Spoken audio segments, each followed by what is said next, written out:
High school और intermediate के विभिन्न बोर्डों के और यूपी बोर्ड, सीबीएसई बोर्ड या आईसीएसई बोर्ड के जो भी मेधावी छात्र हैं, प्रदेश स्तर के प्रदेश की मेरिट सूची में जिन्होंने स्थान बनाया है, उन्हें आज यहां प्रदेश में और जनपद स्तर के मेरिट से जुड़े हुए सभी मेधावी छात्रों को जनपद स्तर पर प्रदेश सरकार के मंत्री और अन्य मान्य जनप्रतिनिधियों की उपस्थिति में आज सम्मानित किया जा रहा है। इस अवसर पर मैं प्रदेश शासन की ओर से आप सबको हृदय से बधाई देता हूं। आप सबके उज्जवलमय भविष्य के प्रति अपनी शुभकामनाएं भी देता हूं। इस अवसर पर अन्य अनेक कार्यक्रम आयोजित हो रहे हैं। आपने भी यहां पर देखा होगा कि माध्यमिक शिक्षा परिषद से जुड़े हुए कुछ नए विद्यालयों का शुभारंभ हुआ है। जो पहले से बने हुए विद्यालय हैं, उनमें कुछ लैब्स बनी हैं, उनका भी आज लोकार्पण का कार्यक्रम यहां पे संपन्न हुआ है और अन्य अनेक कार्यक्रम आज यहां पर संपन्न हुए हैं। मैं माध्यमिक शिक्षा विभाग को इन सभी रचनात्मक कार्यक्रमों को आगे बढ़ाने के लिए हृदय से धन्यवाद देता हूं। हम सब जानते हैं कि किसी भी राज्य के बोर्ड से सबसे बड़ा बोर्ड उत्तर प्रदेश का माध्यमिक शिक्षा बोर्ड है और लगभग 56 लाख छात्र छात्राएं प्रतिवर्ष हाई स्कूल और इंटरमीडिएट बोर्ड की परीक्षा में यहां भाग लेती हैं। मुझे याद है आज से लगभग 6 वर्ष पहले जब बोर्ड की परीक्षाएं होती थी तो नकल के कारण एक तो यूपी बोर्ड बदनाम था, दूसरा एक लंबा समय परीक्षाओं में व्यतीत होता था। मैं अक्सर देखता था हाई स्कूल या इंटरमीडिएट की परीक्षा हो या उच्च शिक्षा में भी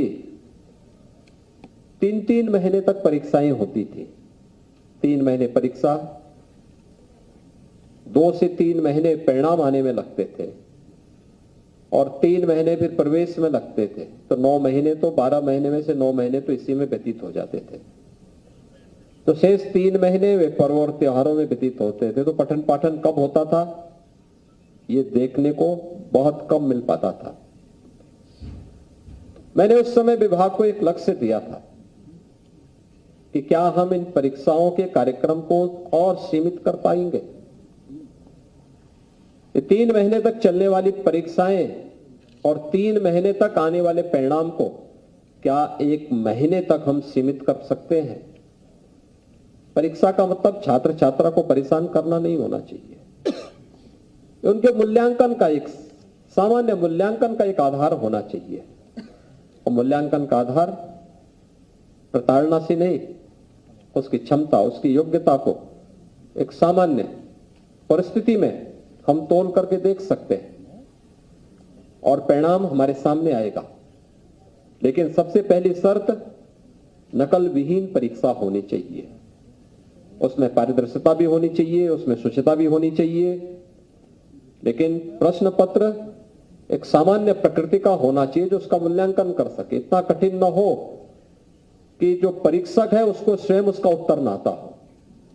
अक्सर यही होता है, जो प्रश्न बनाता है वो इतना प्रश्न पत्र इतना कठिन बनाता है, बहुत बार उन परीक्षकों से स्वयं पूछा जाए भाई आप स्वयं ही उत्तर दो इसका क्या है, वो स्वयं उनको पसीने छूटने लगते हैं। तो हमने कहा फिर छात्रों के लिए इतना कठिन प्रश्न क्यों बना देते हो। एक सामान्य प्रकृति के प्रश्न होने चाहिए और उसको जितना शॉर्ट कर सकते हैं उसको हमें करने का प्रयास करना चाहिए। परिणाम रहा धीरे धीरे करके सुधार होता गया, नकल बंद होती गई और मैंने पहले दिन इस बात को कहा था, अगर नकल कहीं सामूहिक रूप से हो रही है केंद्र दीवार होगा, लेकिन छात्र के खिलाफ हम कार्रवाई नहीं करेंगे। विद्यालय के प्रबंधक या विद्यालय के प्रधानाचार्य, व्यवस्थापक, जिला विद्यालय निरीक्षक, ये सब इसके लिए जिम्मेदार होंगे और उसमें बहुत सख्त कार्रवाई हमें करनी पड़ी थी। विगत वर्ष भी हमें एक जिला विद्यालय निरीक्षक को जो जेल डालना पड़ा था, क्योंकि नकल या तो इस बात का द्योतक होता है कि हमने समय पे ध्यान नहीं दिया। दूसरा, जो छात्र मेहनत कर रहा है उसकी मेहनत पर डकैती डालने का एक प्रयास होता है। दूसरे हक को जबरन छीनने का प्रयास होता है। अन्य लोगों को भी अनैतिक तरीके अपनाने के लिए प्रेरित करता है और अंततः हम व्यवस्था के साथ खिलवाड़ करते हैं। इसलिए नकल विहीन परीक्षा साफ सुथरे माहौल में हो, एक उन्मुक्त और भयमुक्त वातावरण में हो, लेकिन समय से हो। और मैं इसके लिए माध्यमिक शिक्षा परिषद को धन्यवाद दूंगा कि उन्होंने इस लक्ष्य को प्राप्त किया। 15 दिन के अंदर परीक्षा, 14 दिन के अंदर परिणाम। देश के अंदर पहली बार किसी एक बोर्ड के माध्यम से हुआ है, वह उत्तर प्रदेश माध्यमिक शिक्षा बोर्ड ने किया है। मात्र 15 दिन के अंदर परीक्षा हुई है और 14 दिन के अंदर परिणाम भी आ गया और परिणाम हम सबके सामने है।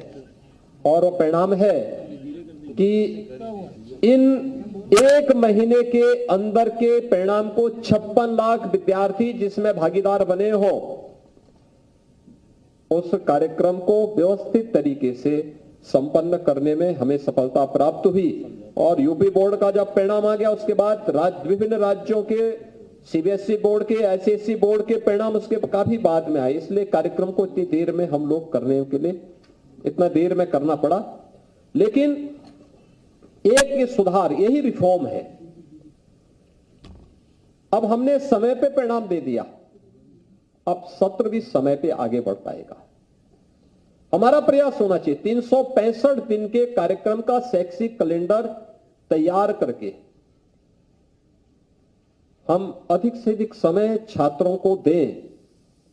उनके लिए स्कूल कैंपस में हो या अन्य महत्वपूर्ण संस्थानों में उनके विजिट हो, वे जाके देखें, क्योंकि थ्योरी के साथ साथ प्रैक्टिकल भी तो इसी दौरान उनके होने, और प्रैक्टिकल केवल वही नहीं जो लैब में हो रहा है, बल्कि वह व्यवहारिक रूप से अन्य संस्थानों में जाकर के भी देखें क्या हो रहा है, कैसे आगे बढ़ना है। इस शिक्षा केवल डिग्री या सर्टिफिकेट प्राप्त करने का माध्यम नहीं, बल्कि संपूर्ण व्यक्तित्व के निर्माण का भी एक माध्यम बनना चाहिए। और उस कार्यक्रम को आगे बढ़ाने का एक प्रयास जिस रूप में आगे बढ़ा है, यह बहुत अच्छा प्रयास माध्यमिक शिक्षा बोर्ड ने किया है। एक महीने तक नहीं तो पता लगा साल भर परीक्षा ही परीक्षा चल रही है। यानी 3 महीने परीक्षा होती थी, 2 से 3 महीने परिणाम आने में लगते थे, फिर 2 महीने प्रवेश लेने में लगते थे, 8-9 महीने इसी में व्यतीत हो जाते थे। फिर पर्व और त्योहार आ गए, उसके बाद फिर परीक्षा शुरू हो जाती थी। ये उस छात्र के साथ आप खिलवाड़ कर रहे हैं जो देश का भविष्य है, जो देश की आधारशिला रखने वाला है। उसके साथ जब खिलवाड़ करेंगे, इसका मतलब आप देश के साथ खिलवाड़ कर रहे हैं, प्रगति के साथ खिलवाड़ कर रहे हैं। और जो भी नकल के माफिया हैं, समाज के वे सबसे बड़े दुश्मन हैं। जो नकल करा करके या छात्रों के भविष्य के साथ खिलवाड़ करके शिक्षण संस्थानों को अपवित्र करते हैं, वे देश के सही मायने में दुश्मन हैं। ऐसे दुश्मनों को चिन्हित करके, वे किसी भी संस्थान से जुड़े हुए हों, चिन्हित करके उनका सामाजिक बहिष्कार भी होना चाहिए और प्रशासन को भी उनके साथ सख्ती से निपटने की कार्रवाई करनी चाहिए, जो छात्रों के भविष्य के साथ खिलवाड़ करके देश के भविष्य के साथ खिलवाड़ कर रहे हैं। और मुझे लगता है यह हम सबको पहले से तय करना होगा। और मुझे प्रसन्नता है कि माध्यमिक शिक्षा परिषद ने इस बार उस मानक को तय करने का प्रयास किया। उसमें और भी अच्छे रिफॉर्म होंगे भी।